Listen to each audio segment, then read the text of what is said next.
please allow me to introduce the speaker for today's class. So, Prof. Ho is a Provost Chair Professor, Director of the N1 Institute of Health and the Institute for Digital Medicine, and also Head of the Department for Biomedical Engineering at NUS. He is an elected member of the US National Academy of Inventors. For some perspective, election to the National Academy of Inventors is the highest professional honor for academic inventors. Prof. Ho was also recently named in the Asia Tedler Gen T list, which honors young leaders who are shaping the future of the region. And now, please let us welcome Prof. Ho. Prof. Ho, please. Thank you. I have one mic here. Am I mic'd up? Is it on? Yeah. It's on. My apologies for hanging out on the outside here. Thank you for being here today. It's such a pleasure to share some of the work that we are doing. There it is. Thank you. Do I have a laser pointer I may use just in case? Yes, thank you. I don't need to advance. I just need the laser pointer. It's okay. Oh. Yes. Thank you. You can just press it. Great. Again, thank you so much for being here today. And just a little background about myself. I have been at NUS now full time for just about 2 years. And I view the NUS community, the NUH community, over what's happened during the past few years as a real family. When that happens, what we can do together has been quite remarkable. And I know that today we're going to talk about how we are harnessing AI in digital medicine to enable practice-changing healthcare.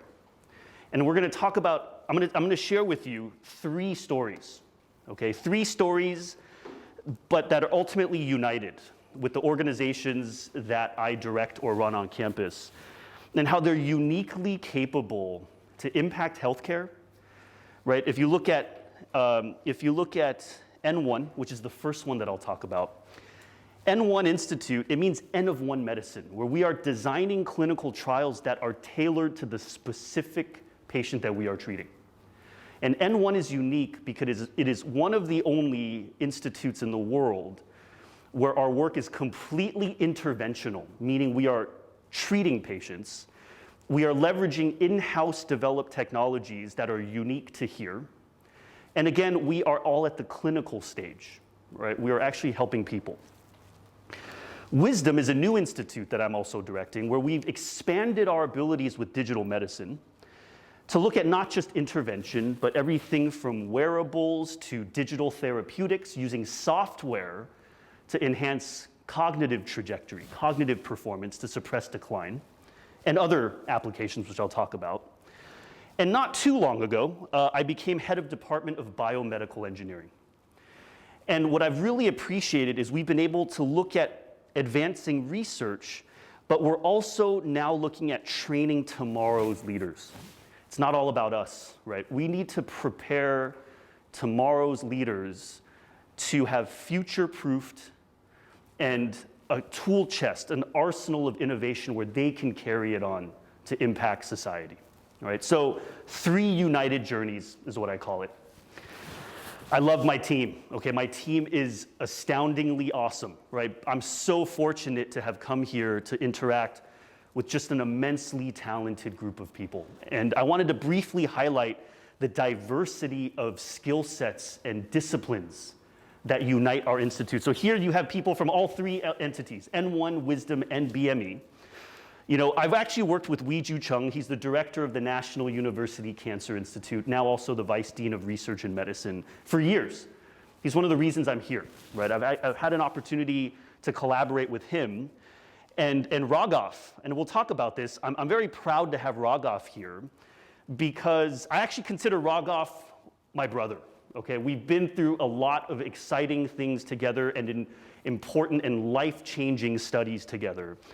And very proudly, which I'll talk about, 2 days ago, Raghav and I initiated a clinical trial here at NUH to develop better dosing strategies for patients with advanced solid cancer. And we actually just dosed our first patient 2 days ago, and I will talk about that in a little bit. Boonshire has been a mentor, right? He has helped us interact with a number of stakeholders to allow us to advance our AI platforms into the clinic. And if we continue to expand who's part of our team, we have neurologists, chemists, physiologists, pediatricians, electrical engineers, biomedical engineers. Chris Osplund looks at cognitive psychology, which we'll talk about in a little bit, and so on and so forth. But what's quite unique about the work that we do is UC, for example, is in the business school.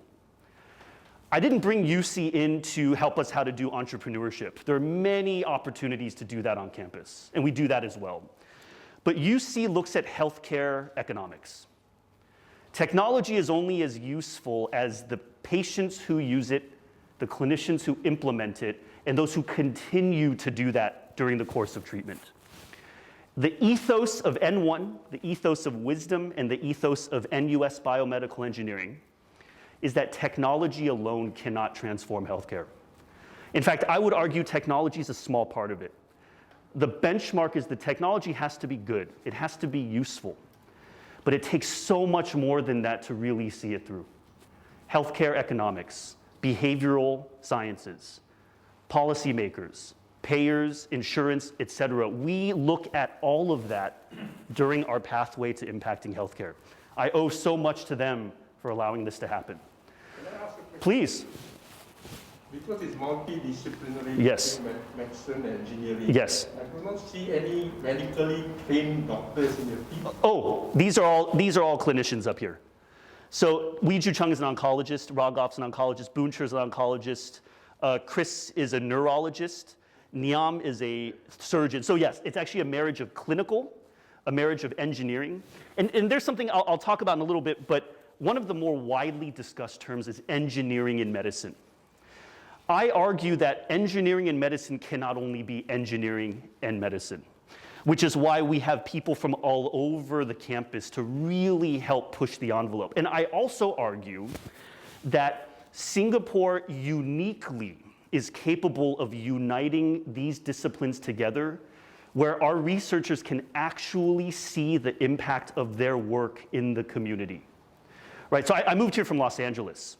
And something else I will talk about is I'm setting something up for our students that will allow them to see the impact of their work. It's a social impact venture in BME. The thing is, in order to make that happen, we have to have some sort of technology developed. But we need to engage with the public agencies, governmental agencies, regulators, all of the above to really make that happen. But this ecosystem here actually has the stakeholders and the accessibility to make that happen, which is very exciting and a major reason for why I'm here and so privileged to be here. You yourself, you're an engineering person. I'm an engineer, but I have spent a lot of time interacting with clinicians. And there are times where there are gaps that have to be addressed between the different disciplines. We speak different languages. We have different mentalities of how we approach problems. And that has to be reconciled for there to be a true coalescence, which we'll talk about as well. Yes. So let's talk about journey number one, N1, okay? What I call medicine made for you. All right, so why does N1 exist? So I start off by showing a big number here, okay? The biggest font I've ever used in a PowerPoint presentation, very suitable because it's a big number, all right? $2.6 billion. Rough average of the cost to take a new drug to market, all right? It's big. It costs a lot, and what happens is companies then spend time to try to recoup with the limited time they have of remaining intellectual property to recoup their costs and then a lot more, all right? This is not sustainable, right? One of the partners which works with us is KPMG, right? What's really cool is we have KPMG working with an academic institute to help us look at the economy, the economics of what we do. And they gave us data, right? In terms of the costs of R&D are ramping up a lot. The income, the revenue from these products does not anywhere near catch up. So we already know it's not sustainable. And one of the major examples of this is US healthcare, a $1 trillion problem. If you look at the doubling rate, cost of care, right? Just not sustainable. And when you have, you know, upwards, as they estimate, 60% of bankruptcies in the US every year being due to healthcare costs, that's a huge problem. All right, when you have children dying because they can't get access to actually affordable diabetes medication in the US, that's a problem, all right? And so why? Why is drug development so expensive? First of all, it takes a long time to develop drugs, 10 years on average, okay? Very low success rates. Success rates in oncology is single-digit percentage, okay? And why? Well, first of all, when we develop drugs, especially for oncology, they're often developed as combinations. Same with infectious diseases. We don't know which drugs to actually give together. And once you give these drugs together, you don't really know the dose either. Very traditional methods are used not to optimize care, but to get to approval. Those are two very different objectives, all right? So what happens? Why? Why does this take too long? Why is it so expensive? I tell this to pharma companies all the time, and some of them get it better than others, okay? Even if you give good drugs, but you give them at the wrong dose, the prevailing thought is, okay, I've got this really awesome drug, and even if I get it at the wrong dose, it's still gonna be pretty good. But the reality is, when you start combining different drugs together, there are synergies that we don't know about that can actually result in toxicity, not just efficacy. There's antagonism that could cancel all of it out, which means even if you have a good drug and you give it at the wrong dose, there can actually be no efficacy. But there's a problem. Yes, we focus on the fact that these drugs don't work, but what's really a pity is that these drugs could have worked, okay, and we will never know. There's a graveyard of drugs that have cost hundreds of billions probably at this point to develop that aren't being used, right? And why? This is a quote from a friend of mine. He's actually a CEO of a digital therapeutics company, but he's a trained biochemist. And he said, you know, after 10 plus years of development of a promising molecule, it all comes down to 3 doses. You take a population of people, and you give a group of them the high dose, you give a group of them a middle dose, and you give a group of them a low dose. And then whatever dose gives you a better p-value, you know, statistical significance, you just give everybody that dose. Here's the problem. If you take a person, you randomize them, you give them the high dose, and let's say they do not respond. Cancer gets worse, toxicity is through the roof. It's called EOT, end of treatment. They're out of the trial. We will never have known if that patient could have responded to a lower dose, right? And I'll show you data which shows it can happen, but we'll never know. That's how traditional drug development is done. And guess what? Using this approach, rough response rates to different drugs, about 20%, right? What if you give each person 3 doses, low, middle, high, which is totally allowed, by the way, okay? We can take that to find better dosing per person. We will capture more people who can respond to that drug. We can even take that data and find a better dose for the population as well, right? Those are different objectives. If you want to tailor treatment to every single person, or if you run the trial in this approach, we can take that data and again, find a better population dose, right? Okay, so let me give an example here of what happens, right? So finding the drugs, finding the doses, what happens after all this is done? Well, Zolgensma was approved not too long ago, maybe a couple years ago. It's $2.1 million for this drug, okay? Luxturna is a drug for a rare eye disorder. It's $850,000 for this drug, or as they say, $425,000 per eye, okay? Still expensive. There's an organization that looks at the value of drugs, how it helps people contribute back to society, quality of life, and the actual value is lower, much lower in some cases. Now, that's not to say, you know, some drugs, you know, yes, they are expensive because the amount of contribution back into society that the patient can give can be substantial. And yes, drug companies do need income to innovate and develop further therapies for the future. However, we argue that if we develop drugs more rationally, everybody can win. Drug companies can spend less, and they can find much better outcomes, right? They can still preserve the margins they need and save a lot of time. Time is what matters. You can help more patients, you can give them better outcomes, et cetera. This is an interesting one. Makena, 1,500 per dose, for example, not that bad, okay? Still a lot, but you know, it was $20. It went from 20 to a lot more because the drug company ran a trial in the US which justified an increase in its cost, okay? And Makena is given to prevent early birth, preterm birth. This matters, okay? Especially where if you look at Singapore, birth rates going down, right? Aging is an issue. We need the babies that are born to be healthier, so preventing preterm birth matters, okay? Here's a problem with this one. Advisory board, the FDA votes to actually take the drug off the market because it doesn't work, all right? This one hits us personally. So when we have a daughter, she's 6, and our son was born early, he's fine. So my wife was given this drug to prevent preterm birth so my son was born 6 weeks early, but he was totally fine. But to prevent preterm birth of our daughter, all right? And so what had happened was we had insurance, this was in the US, my wife was getting injections. Actually, I had to do the injections for her. Pretty terrifying. My wife is quite tough, all right? So we started doing the injections, and it just so happened to start around October, November. And in January, my previous university changed insurance companies. And I guess there was some hiccup at getting all the reapprovals for the prescriptions. And so one day our box doesn't show up. So I call the company, I'm like, hey, we need to continue with this regimen, and we didn't get our shipment. And they said, oh yeah, you have an outstanding bill of $18,000 US. So can you give us a credit card for that? Don't worry, I'm sure your insurance will reimburse you, but we're not sending this until you pay us.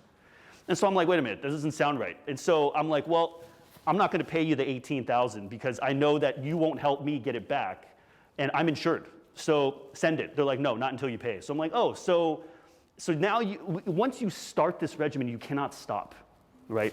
And so after speaking to managers, we got it. Everything ended up being taken care of. My daughter was born full term. But think of the families that don't have insurance but want to make sure that their child is healthy, right? And there are many in the US that are willing to do this. And you flash forward about a year plus, and guess what? The drug never worked in the first place, okay? That's what happens when the objective of drug development is not optimization, but it's to get it to approval.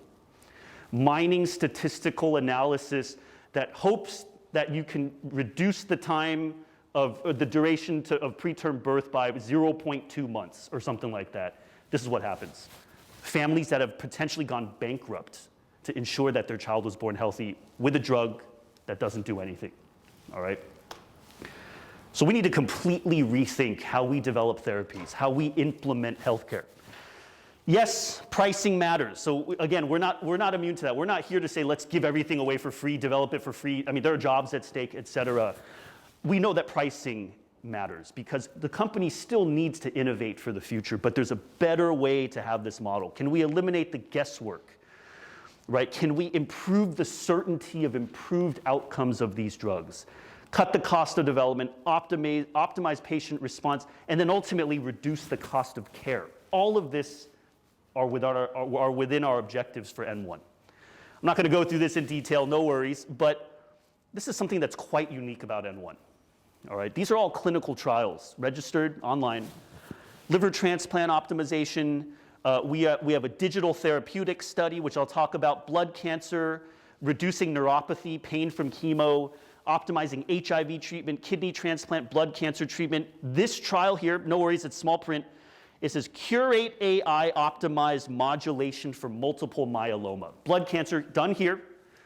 When this trial went up, I got a phone call from a senior VP of clinical development of a $50 billion drug company who actually understands our technology. We're friends.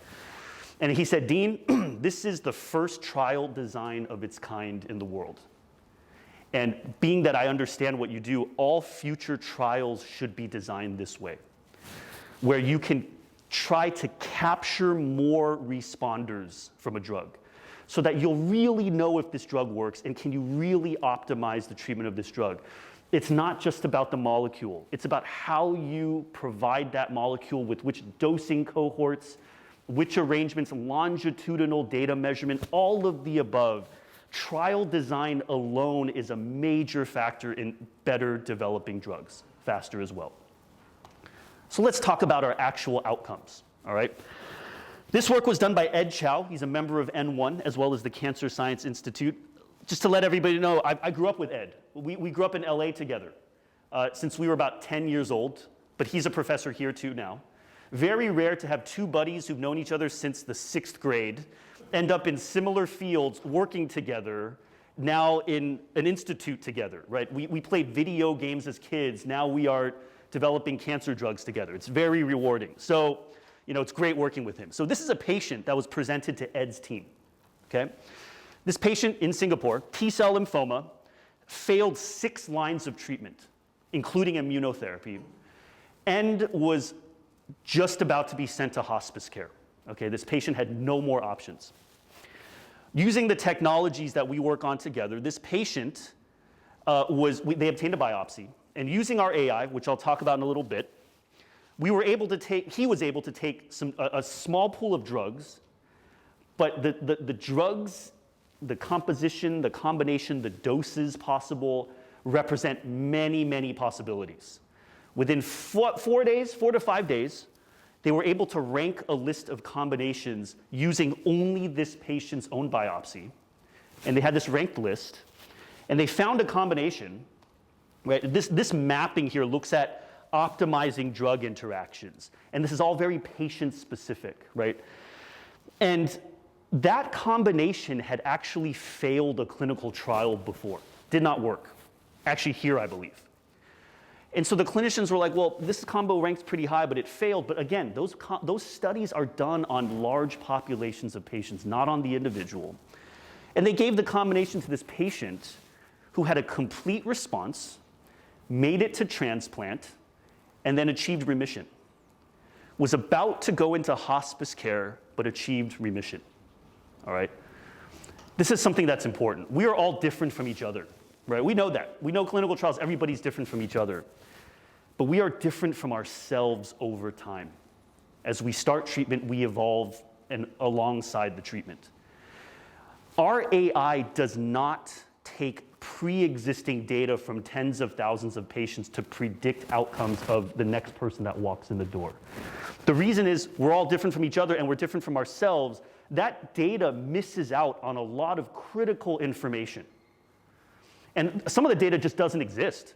If we're taking 10 different drugs, 12 different drugs, and designing combinations, you need to know interactions between drug 1, 8, and 9, 1, 2, 3, 4, 5, 6, 2, 3, and 5 at different dosages. That data doesn't exist. So we actually have to run our own experiments to effectively crowdsource the disease to tell us what the real optimum is. Okay? Here's another example. This patient was brought to my team. He had advanced prostate cancer, spread to the bone. He was in his last possible clinical trial. This drug is actually, so the previous one, those drugs were approved. This drug, one is approved, one was in phase 2 trials. The hospital and the company came to us and said, we've got this patient, he's responding to treatment. And his response is measured by his PSA level. His PSA level, which is a marker, really corresponded well to the tumors. All right, so they said his PSA is moving, it's going down, but is so toxic the patient wants to quit. He was about 80 years old. And so we got the data. We said, well, we have to get the approvals. Let's get the data. And the only data we need is the drugs that he's getting and the dosages of the drugs he's getting and the PSA value. Okay? I don't need any genomics. I don't need any proteomics. I don't need his age. I don't need his demographics. Why? Okay, so our AI, if you look at this curve here, this is the doses of the 2 different drugs against PSA.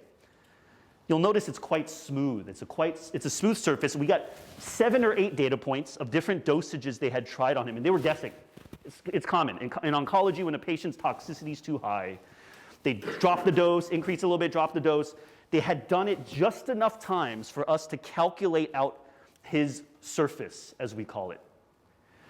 What we have shown, and this is important, drugs and dosages are what a clinician can change. What drugs they give and the doses they give. That's an input. The output is efficacy and safety. Whatever the clinician uses to quantify response. Tumor size, marker level in the blood, liver enzymes, whatnot. We've shown that you can relate the input and the output quadratically. So we have a saying in my lab. If you ever walk into N1, it says, we are all parabolas. All right? If I give you a dose, measure the response. Different dose, measure the response. Third dose, measure the response. We are all parabolas. Our parabolas look different from each other. We all, same disease, same genetics, different genetics, irrelevant, right? We're all parabolas, but our own parabolas change over time. If you actually animate it, the parabolas will evolve as people undergo treatment, all right? Why is that important? Because once we plot this out, take a bird's eye view of this, we want to get down here, the lowest PSA he can. We identified for the company and the clinicians that they needed to drop the dosage of their drug by 50% to increase efficacy. You can imagine the oncologists were like, no, we're not going to drop a dose to increase efficacy. We've never done that before. They don't even, in oncology, dose changes are not guided by efficacy, they're guided by toxicity, right? Because in traditional approaches, you give the highest dose you can, for oncology especially, and you only go down if it's too toxic. And so in the end, the patient, 80 years old, was like, look, I've got no more options. I'm going to quit. I can't handle this anymore. Where do I sign? I'll sign the waiver. And we did it. Within 1 week of treatment, he had the lowest PSA they'd ever seen during the entire course of treatment. So then what happens is you take that one data point, put it into this surface, and the surface didn't really change that much, right? And so then they're like, okay, what do we give next week? And I'm like, well, according to this, you keep the dose low. And I tell people it's scarier the second time. It's like riding a roller coaster. You ride the first time, you're like, oh, it wasn't that bad. But the second time you go, it might even be scarier than the first, okay? The doctors were like, no way. We did this once. Such a low dose, he's going to have no drug left in his system. Remember, in oncology, it's about giving the highest dose you can. And so the patient was like, I feel good. I feel good, and I'm responding. Where do I sign again? Signs again. Goes down even lower, okay? This just kept going. Eventually we increase a little bit, decrease a little bit, increase a little bit, and so the oncologist called me in and said, we don't do this in oncology. We don't go up and down, up and down. In fact, typically in oncology, once you drop the dose, usually it's for toxicity. Under what circumstances would they ever approve us to go back up? But the thing is, this patient's dosing was way lower than anybody else's. There was a patient on this trial that was getting 8x, 8 times this guy's dose, failed after 1 dose, okay? And so what we showed here is that dynamically dosed oncology is possible. There was one day, I got a phone call from the oncologist, and they said his PSA doubled in 1 week. Wasn't that bad. It went from 1 to 2. Still low, but it doubled in 1 week. We've had enough. We got to up the dose now. We've had enough of this. So now it seems like he's not responding anymore. So I said, okay, maybe we do. Let's do a little research to make sure we've covered our bases, because if we increase the dose, toxicity could come back and the patient might just quit at that point. We talked to the family. I'm like, has anything happened in the past week that we should know about? Any injuries, any new drugs being taken? Because that affects the profile. And the patient's family said, no, nothing. So I'm like, okay, maybe we do need to change the dose. Suddenly we have one more conversation with the patient, because it is unusual to get such a quick doubling. And the patient's like, I have done nothing different last week except for that surgery that I had. And I'm like, wait, I'm sorry, how come nobody knows about the surgery? He's like, oh, it was minor. They cut something, a lesion out of my skin, and I got a course of antibiotics. And I'm like, wait a minute, how come oncology doesn't know about this? And this is in the US, by the way, okay? And so I'm like, wait a minute. So I call oncology, and they're like, oh, we have no clue. We've never heard of this, right? And so I looked at the timing of the start and end of that treatment, and it fit right in between the 2 readings. And that drug interacts with one of the chemo drugs. So I said, guys, how about this? It's already out of his system. Let's give him 1 week. Let's just keep the dose low and just see what happens. And the doctors are like, come on. He's almost got nothing in his system. And you want to keep this low dose? I'm like, hey, the patient's willing to try. He signed the waivers, and the PSA just went like this. It flipped within the next week. It went all the way back down, which shocked them even more, you can imagine, okay? There's a lot more intelligence that can be derived out of treatment. Final case I'll show you here is a patient here in Singapore. About 1.5 years ago, we were approached by this patient, and we were told that he had no options left for treatment. And he had advanced gastric cancer. And we set up a study to low dose his chemo. And shockingly, in a very short amount of time, we got a call from the doctor saying, hey, this patient's responding. We're actually eating away his lung cancer tumors, right? And they were shocked because the dose we were using was low. We were actually able to show that we were able to save the patient on cost of care. And he's responding, and now this patient's doing well and is now 3 or 4x, I think 4x the typical progression-free survival duration for this type of drug, right? Low-dose chemo also helping the healthcare system. And I wanted to show the individuals that make this happen, right? So in particular, Theo and Agata on my team helped drive the trial, but these 3 are admin staff at N1 who I think deserve more thanks than they deserve all the thanks in the world, right? Their job is not to help us administer trials. They administer logistics of N1. But I wanted to pay for this patient's care. And to do that required an extra level of coordination between offices, finance, this and that. And they really stepped up. This study took 2 weeks to get to approval. Data protection offices between NUS and TTSH consulted MOH, HSA, legal, medical board, ethics board from both sites, et cetera. You can imagine that could take 2 years in other places. It took us 2 weeks. 2 weeks to get this done. And a summation of all of this, and as well as the Office of the Deputy President, Research and Technology, they came together, got it done in 2 weeks. We were able to issue a letter of guarantee for this patient paid out of the biomedical engineering department, which I believe was the first time that department's ever fulfilled a PO for human chemotherapy, not mouse chemotherapy or cell chemotherapy, right? And we got it done. And ultimately, we helped a patient in the community here. It took teamwork to get that done. All right? Quick one here, brain cancer patients. Now we've initiated what I call the N1 patient core. We now have Tamboon To, who's in my team, who now we're able to collect emergency biopsies from brain cancer patients. And instead of going off of traditional drug regimens, because these we don't have time, these are very aggressive cancers, we're able to take biopsies and rank out different combos for patient-specific samples to have better answers. And we work quickly. Our most recent story on this is we got contacted on Friday for a patient that was having surgery on Monday. We went and submitted for an approval at 9 a.m. on Monday, got it emergency approved, and by 11:30 we're outside the OT with the sample ready to take that biopsy. If we had missed that window, that sample goes to a tissue core and it's flash frozen, never usable again for what we need to do with it, right? Our team understands the importance of actionability and getting it done. Final slide for N1. Just wanted to let you know, we have 21 clinical trials happening at N1, which I think is a record breaker. These are more clinical trials than most drug companies have at the same time. And these are first in-kind trial designs in the world, and they're done here. And we've brought all the stakeholders in, including the regulators, right, to help support us on this. And I'm so grateful for that. So grateful for a team to innovate not only the treatment used, but the way we present those treatments to patients. And you can see the different categories: transplant, oncology, behavior, GI, infectious diseases, preventive, supportive healthcare, all of the above. All right, so that's N1. Let's move on and expand a little bit. Digital medicine for good. We created WisDM with the grace, we're very grateful to the School of Medicine for doing this and the wonderful leadership there, to look at digital platforms to help even more patients, not just with intervention. We're initiating a partnership with a company called Bloom Life. Bloom Life is personalized prenatal care, right? With aging, birth rates, et cetera. This helps clinicians truly understand if a mother's gonna have preterm birth. And we've expanded the study to look at maternal stress, because we know that that stress can have lasting impact on the behavior and learning abilities of the child. And so we want to help intervene earlier, all right?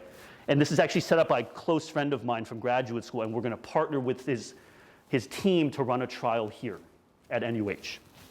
TLT is a blood pressure monitor, continuous monitoring, no cuff, and no calibration. And so we're going to set up a cardiology trial for this as well. So what are we doing with all these technologies? I'm not going to go over this. This looks complex, but we actually set up a trial for digital therapeutics to combat cognitive decline.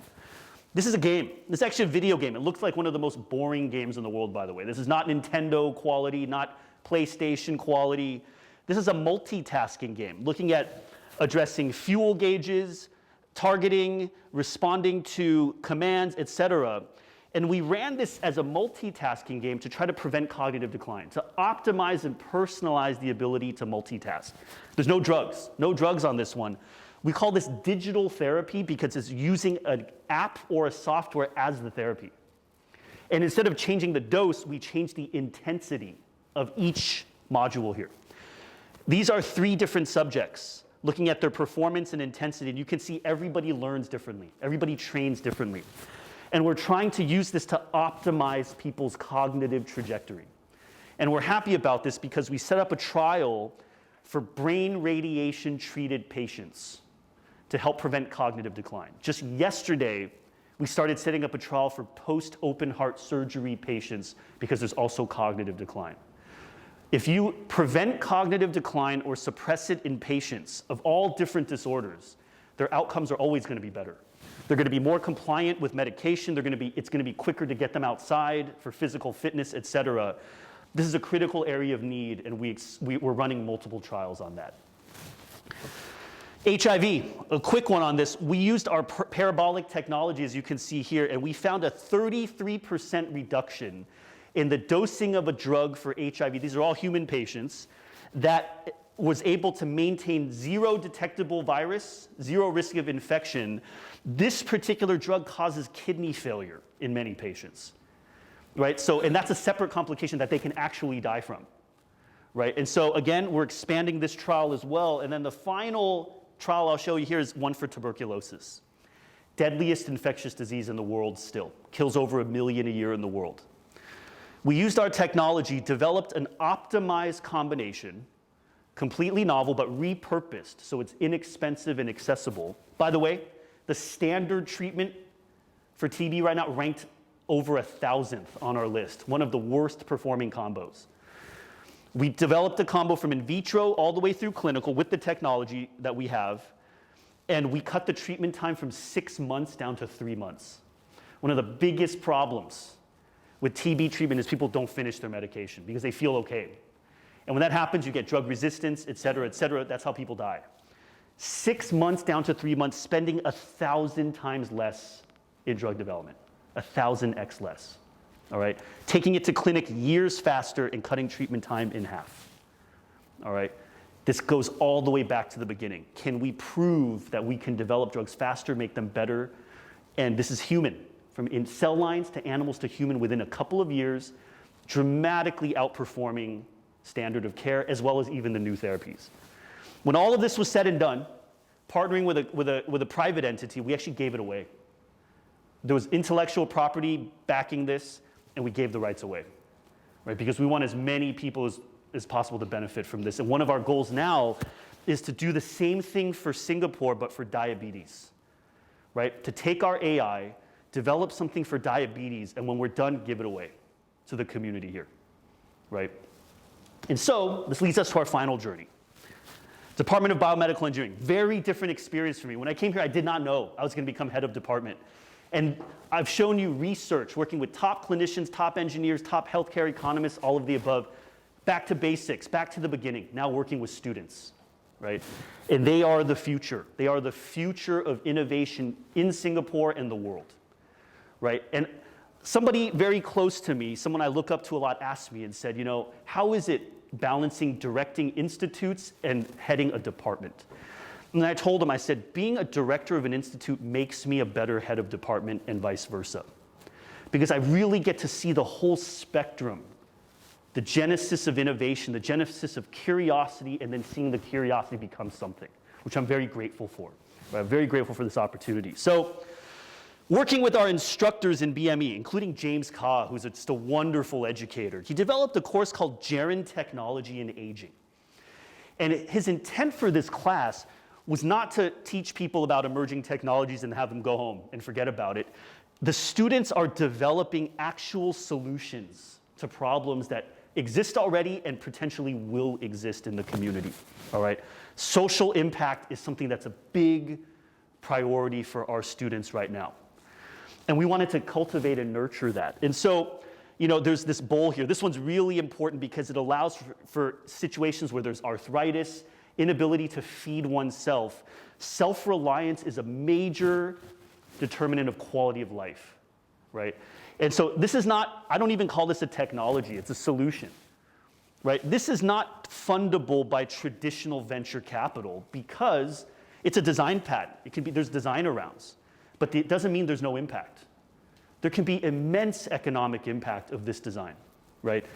And so what we are doing is BME is going to set up a social impact venture housed within the department to employ our own students after graduation, to allow them to experience what I mentioned before, healthcare economics, right? Policy, deployment, manufacturing, scale up, all of the above, to actually deploy their solutions into the community, right? Because as we know in the current climate, some of our students are having challenges finding jobs, but these students are so bright, so entrepreneurial, with social impact at the front of their minds. We want to set up a vehicle for them to really realize what they've done. And we're very proud of them for that. And here's another example of it working. Mental health, a company named Asset, founded by a very talented recent graduate named Matt. We actually developed a clinical trial for him to look at a mental health app to help students increase their frequency of digital paracounseling compared to in-person counseling.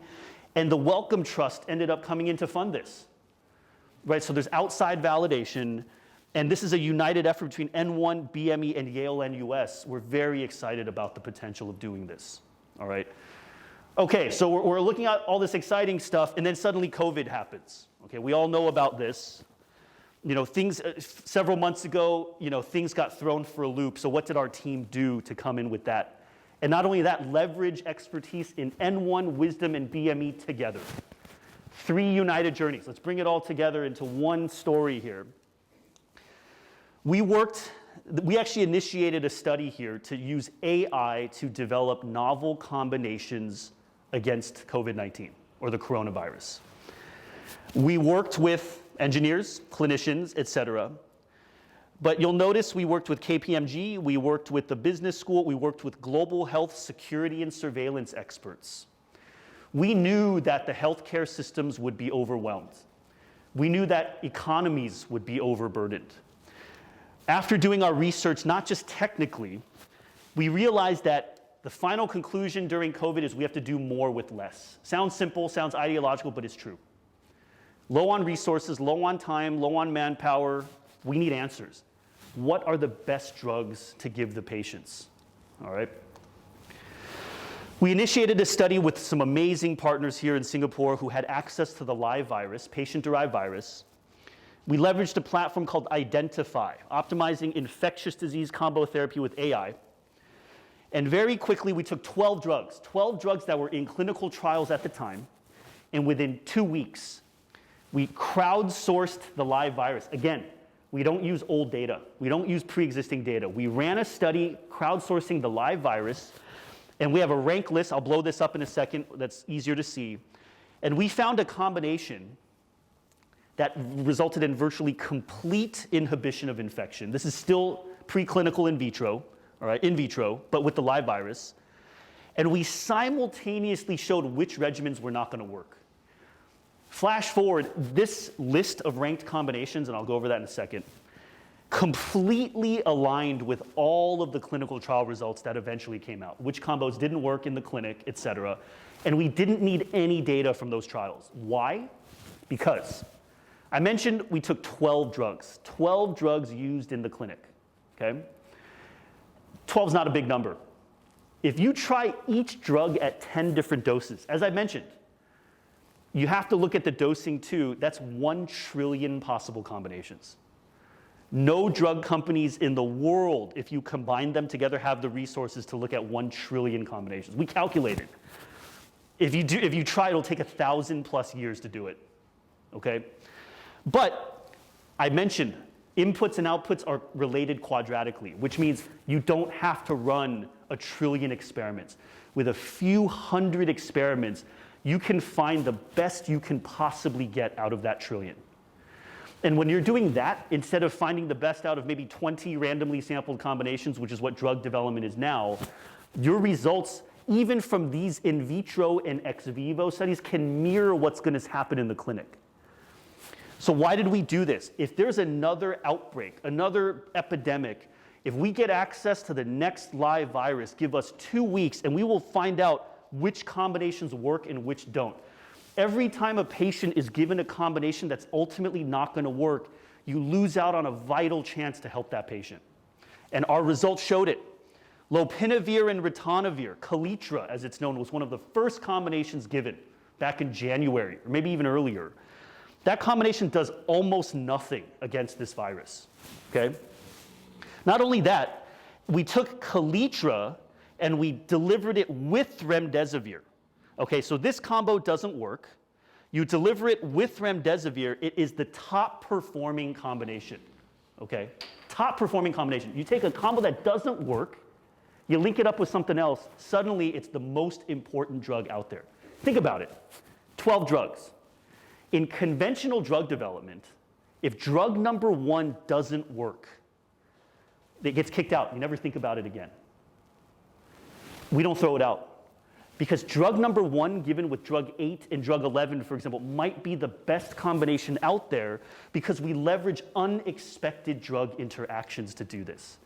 As long as our quadratic response holds, and it always does, even drugs we thought were never useful can actually be required for optimization, okay?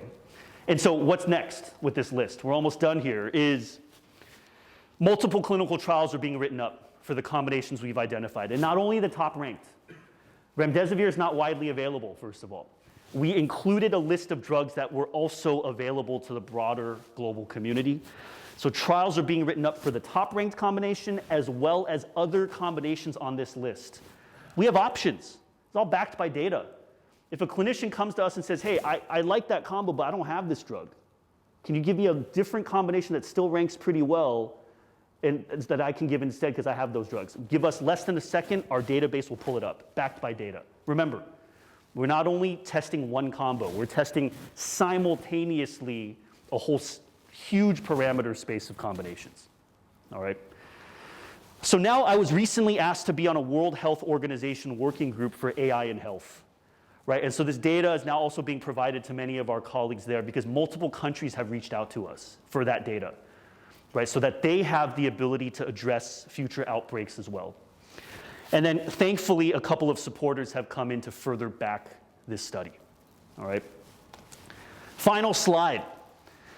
The future of AI in infectious diseases, all right? Again, technology alone is not enough. Throughout all of this, we teamed up between N1, WisDM, and BME, the students, the postdoctoral researchers, the faculty members. We came and developed a comic book. Some of you may have received this already. Some of them were sent out. If you don't, I brought hard copies to take home. Please take many if you'd like. We developed this not only for the early learners, okay? We've done some readings before, like many months ago, but we've actually had working professionals come and ask us for this book to learn a little bit about what AI can do. And just so everybody knows, we started developing this book a year and a half ago, way before COVID, because we knew that infectious diseases someday would become a major challenge for society, right? It could kill people within days. And we wanted to educate tomorrow's leaders to help with this. And so I've got a ton of copies. Please feel free to take as many.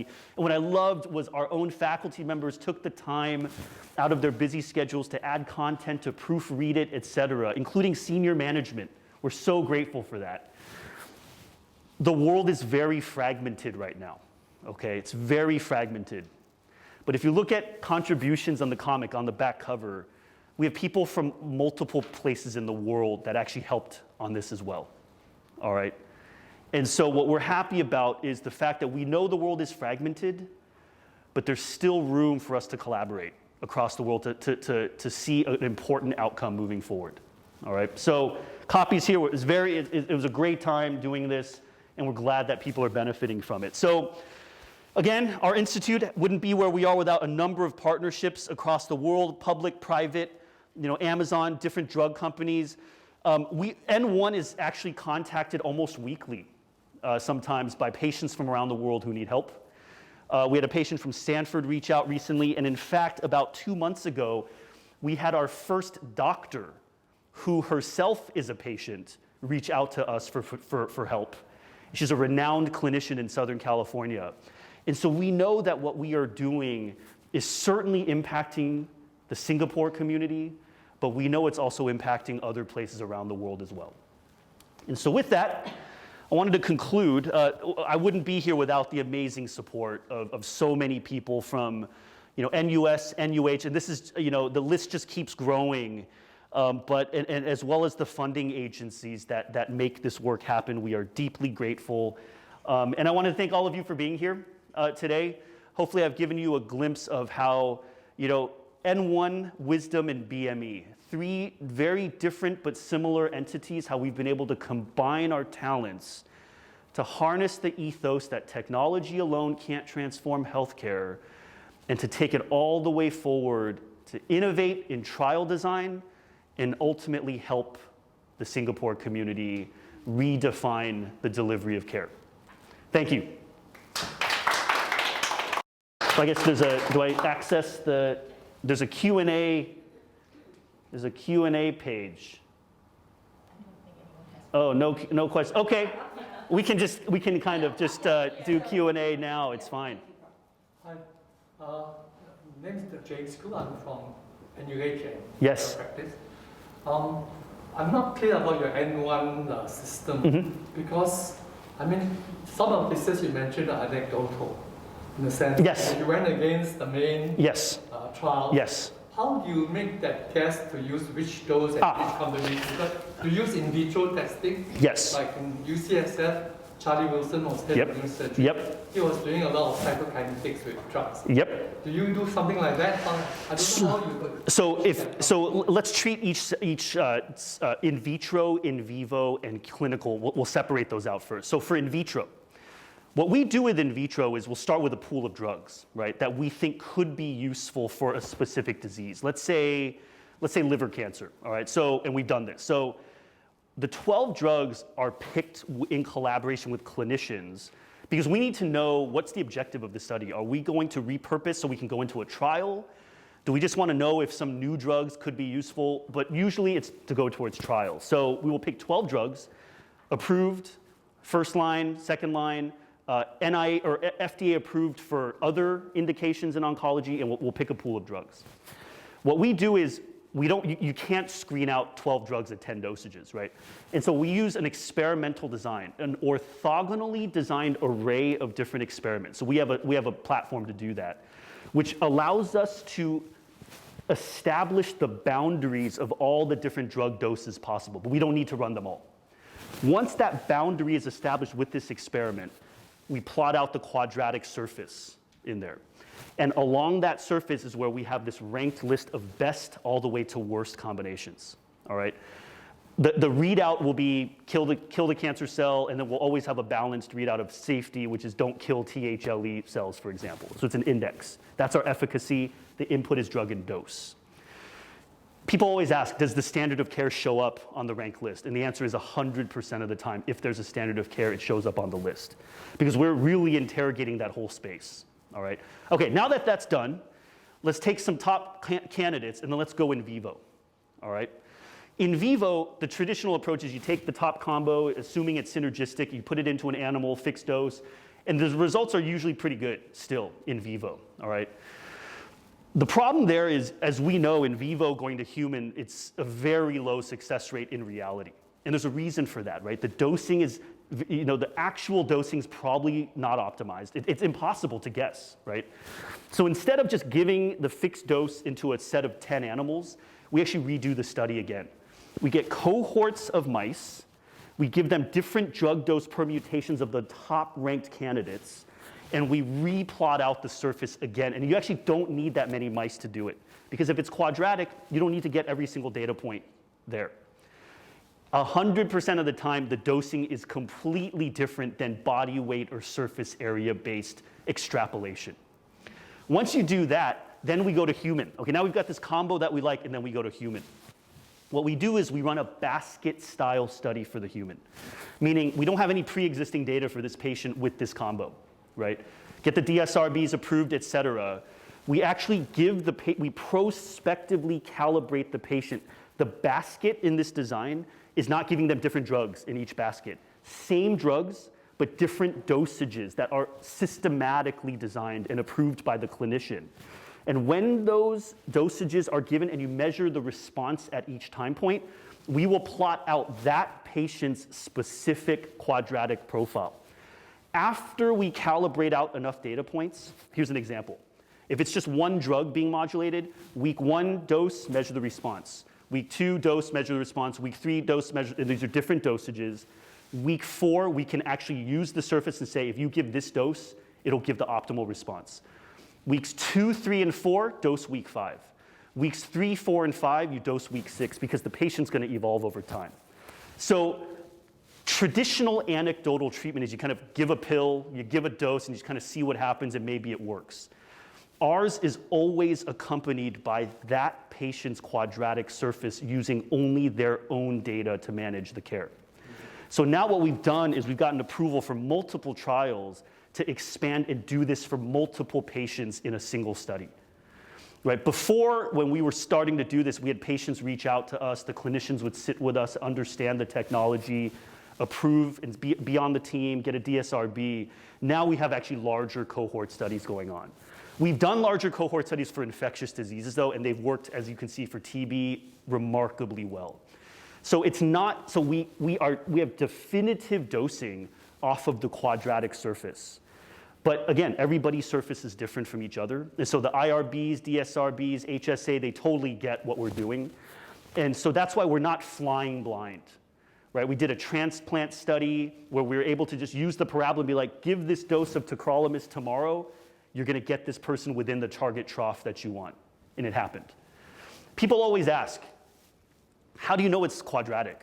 Where did you come up with this? Okay.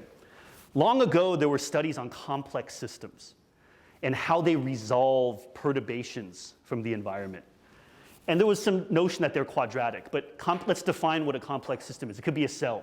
So you know what we did? Years ago, we ran an experiment on cells. And guess what? It was quadratic. But then the next question is, but a mouse is different than a cell. So let's try it on a mouse. Quadratic. Humans are way different than a mouse. We got approval to do the transplant study in human, quadratic. We have since done this in over 50 different diseases. 50 different diseases, and we come to a conclusion. Even diseased physiology responds quadratically. But all responses, whether healthy or sick, are dynamic, which is why we do a rolling calibration on the patient. And so we have trials. In fact, you mentioned UCSF. Ed, who's in our institute, was trained at UCSF under Mike Bishop in oncology, right? And so cancer biology. We've got trials everywhere. University of Florida, Taiwan, plenty here. And now that I'm part of WHO, we're setting up trials everywhere, right? It took us 8 to 10 years to really establish this, but we've done all kinds of cancers, ID, transplant, liver disease, metabolic, all of the above, and it's held true every single time. Yeah. We should talk further. Neurosurgery, neuro, right? We should talk further, because you know, my family has a personal story about neurosurgery here, which led us to some work in the brain cancer space. Long story short, my wife was diagnosed after we moved here with a meningioma, high grade. And talking to a lot of the radiation oncologists, surgeons, et cetera, has inspired a lot of very important studies, which also is a big reason I want to give back to the Singapore community for essentially saving her life, right? And so we've got a lot of interesting studies to talk about. Thank you. Yep. Please. One thing that you mentioned that there are about 50 diseases that you are actually using this for treatment. I'm just wondering how widespread can this kind of method be used? Yeah. Good question. So we actually have not only used it for medicine, right? As long as the system is biological, right? And so one of the most recent companies to reach out to us is actually a produce company. Plants are biological too, right? And so they want us to actually expand into optimizing production of crops, right? And we've been reached out to by veterinarians because dogs get cancer. We all know this, and we've treated all kinds of animal models with this, and it's worked, right? We have a fatty liver disease study going on, so we want to keep it within the disease sector. This is agnostic. Now, I wanted to mention, This parabola is input and output all the way to efficacy. People say, but how about pharmacokinetics, right? How do you optimize drug exposure? We don't need that information because when you give a person a drug, you inject it, they ingest it, it goes through the system, interacts with their genomics, PKs are different, and then it manifests itself in efficacy. This response correlates all the way to efficacy, so PK is a function of that already. People then come to us and say, wait a minute, if you ignore PK, how do you know if someone's getting too little or too much? But the efficacy is what really matters at the end of the day. And if you look at our prostate cancer patient, we showed the pharma company, the more you drive up his PK, his exposure, the worse this guy's getting. Everybody's different, and we're different over time from ourselves, right? And so because you have this quadratic response, it doesn't mean we ignore genomics, though. It doesn't mean we ignore PK. It's just that we optimize the treatment first, then we go and look at the mechanism that drove that. It's top down, right? We optimize, then find the why. It's statistically impossible to use the why to find that. There's a trillion possible combinations, right? Drug development now is using drug targets, combining drugs based on the targets, dose finding, and then seeing if there's efficacy. $2.6 billion, $2.6 billion using that approach. I've worked with drug companies from gifted drug designers, people who've taken blockbusters to market. They've got new drugs that engage those targets like nothing else, no efficacy at all, right? So we don't use the why to find the optimum. We find the optimum, then the why, which is a totally different approach. And over the past 8 years plus, we've gotten pharma companies to start understanding this approach, and we partnered with many of them as well. But food as well. For Singapore, food tech, food security is important. We're expanding into that area as well because that's cell-based meats, cultured meats, same thing. We've actually done work in superfoods. We've done superfood combo optimization as well in that space. So it's agnostic. We've had people say, hey, can you produce an optimized tooth whitening toothpaste? It's biological, right? On the animal, that's also biological. We can do that if we want. We've got people saying, for the children here, for mouthwash, right, to prevent caries, we want a non-alcohol containing plus fluoride plus whatever. Can you make an optimized mouthwash for kids or for anybody who doesn't want an alcohol-based one? We could do that in 2 weeks, right? So we're actually designing a study for that, as long as there is a biological system, because that's where the quadratic is. If we're gonna optimize certain things like materials, et cetera, there might be other local optima that's a little bit different, but if it's a biological system, it's agnostic. It can be immediately deployed. It's model-free. I don't have to write a separate code for liver cancer, separate code for whatnot. That's why we deployed IDentif.AI for COVID within 2 days. We set up the first experiment, and within 2 weeks after that, the whole thing was done. Can I ask a basic question? Sure. When you say AI, yes. Do you specifically have your own developed personalized algorithm? Good question. So we get asked this a lot. This is an important one. Where is the AI in Curate AI? Or where's the AI in IDentif.AI? So we used AI to discover the relationship, okay? Which means back in the day when this whole thing started, you go in vitro, you can kill as many cells as you want, right? You go buy some cell lines, culture them up, hundreds upon hundreds, thousands of experiments using neural nets to design the different combos, et cetera. From that, it was discovered that the response was smooth. Didn't know it was quadratic though. Just a smooth surface came out of correlating different drugs and doses. Okay, maybe you got lucky. Maybe for this disease model, this cell line, it's smooth. Let's try a different cell line, different disease. Still smooth, looks totally different. Third, fourth, fifth, sixth, 10th, still smooth. Hey, maybe it's quadratic. If it's quadratic or parabolic, then you can actually drastically reduce the number of experiments. Okay, so now we actually don't need AI anymore, right? AI discovered the relationship, which is immensely powerful. But for ultimate clinical actionability, there is an equation, but that equation is a second-order algebraic series discovered with AI so that we can actually have ultimate usability in the clinic. There's no time to run neural nets in the clinic to figure out the patient's dose tomorrow or the dose 2 hours later, but we don't need it anymore, right? We started drastically reducing the number of assays and experiments needed to find the optimum. So it was using AI that discovered this algebraic series being applicable to all things biological and medical. So it's still a personalized algorithm. We don't need to write a different algorithm for each person, but we need that person's data to be put into this to personalize the treatment just to them. How do we get that data? Sometimes it's pre-existing. It just so happens some patients, the doctors change the dose enough, like our prostate patient. In other cases, we get the approval to prospectively get it. Have the patient come in, 0 dose, take the baseline marker reading. Second dose, let's give them this dose and measure the response. The thing is, when people say, where do we get our data? What we tell clinicians and data scientists is that right now, dose changing in medicine is applicable to some things, like transplant, maybe oncology, but we need the measurement of efficacy at that point in time. And it's not always obtained. But that data, if you take the longitudinal plus the efficacy, opens up a whole new dimension, right? The final thing I'll say is, imagine this room, 4 walls, ceiling, et cetera. Imagine this room being filled up with tiny little marbles, each representing a different combination, okay? And when we look at all the different drugs and doses possible, it's this whole galaxy of possibilities. And let's say the optimum is right there, okay? But traditional development doesn't even know the boundaries of this room, right? Doesn't know where the optimum is, has no idea where to find it.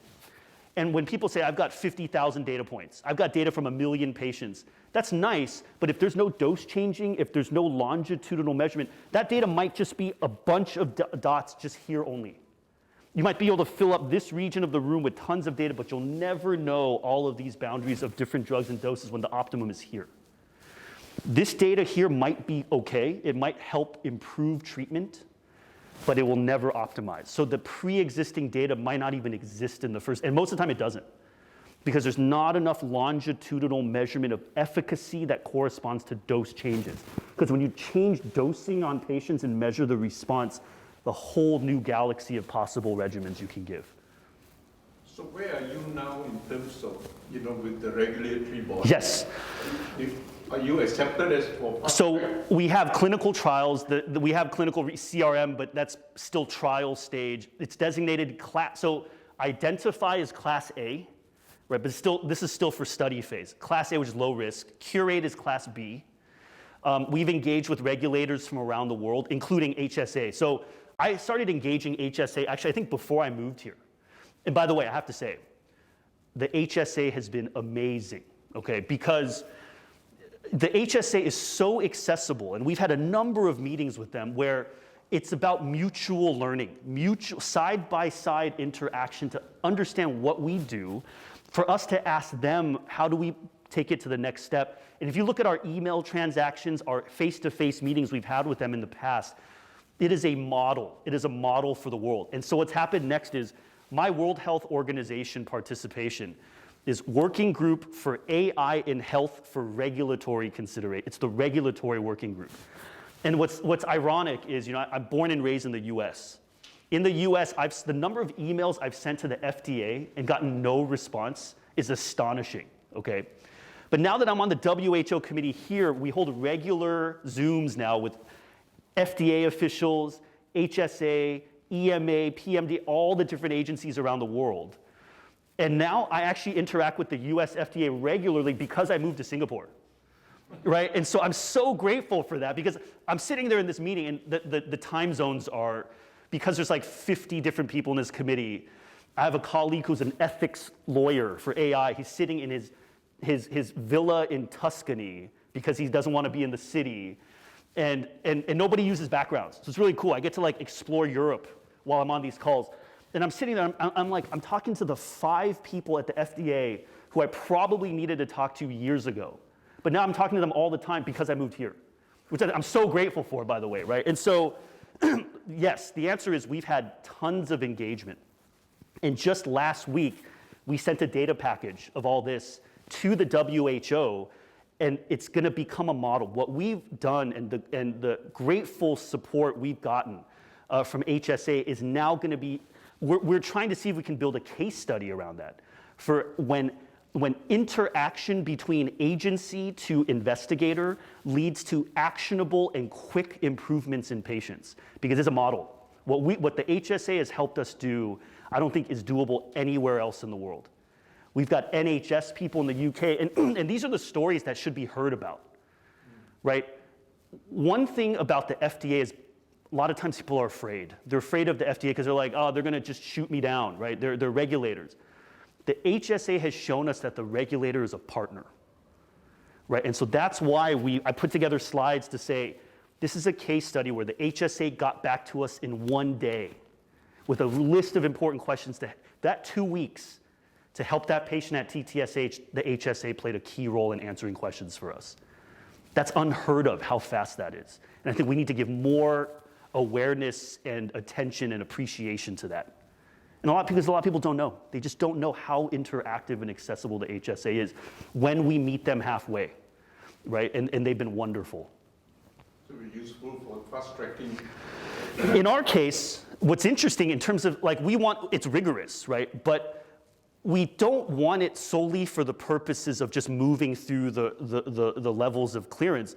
We want to work with the HSA to help understand new ways to design clinical trials. And what was so amazing is one time we had a meeting where we talked about, we need to move beyond the traditional p-value, for example. You give a pill that's the same to 1 million people, everybody's different.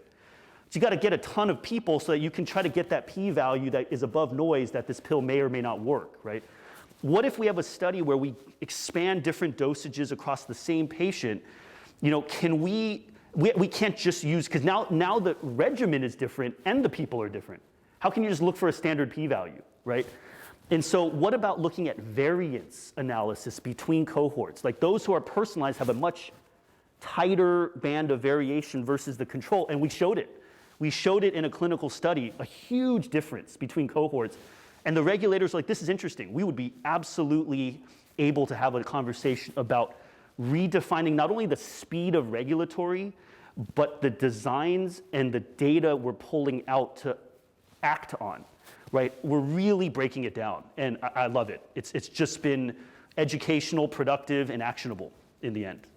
Do you see this as a method that HSA or other regulators use as one of their Absolutely. qualifying criteria? Absolutely. I think our goal now is to use this as a foundation for future regulation of other N of 1, personalized, et cetera, because it's different. It doesn't use genomics. At the same time, the trial designs we're using are applicable to many other things, right? And part of this is we're working with other entities on campus that involves evidence and implementation. Because again, we can't take a single patient data and just say, hey, let's go get this approved, right? We have to rethink how we design larger cohort studies, but look at serial measurement, et cetera, to really do this methodically. And not only that, I just hired 3 research fellows who are all behavioral scientists to study clinician adoption of AI, nurse adoption of AI, and patient perception of AI. That's a whole separate study we're running because, again, technology alone is not enough. Well, I can't go to a clinician and say, hey, just use this because the data's awesome, use it. There's a mutual collaboration that has to occur, right? And those RFs have nothing to do with implementing AI. It's literally about the whole continuum. Everything's got to be addressed, right? And the reason I mention this is when we did the transplant study at UCLA, it was almost entirely the nursing staff who was the tip of the spear. Those who were actually because we would recommend a dose, the clinician would sign off on the dose, but the nursing staff had to be very clued in and tied in on the whole protocol because they were the ones actually effecting the care. And so they're vital, and in fact, the WHO just 2 weeks ago, I was like, hey, the list of stakeholders, nursing's gotta be higher up on that list.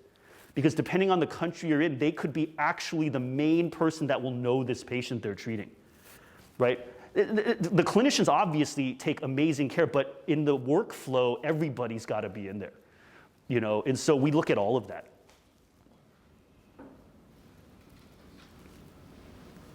Wonderful. Thank you. If there are no other questions, I'd just like to give a round of applause to Thank you. I'll Prof. stick around. Thank you very much. I'll stick around, and if you're interested, get a comic book.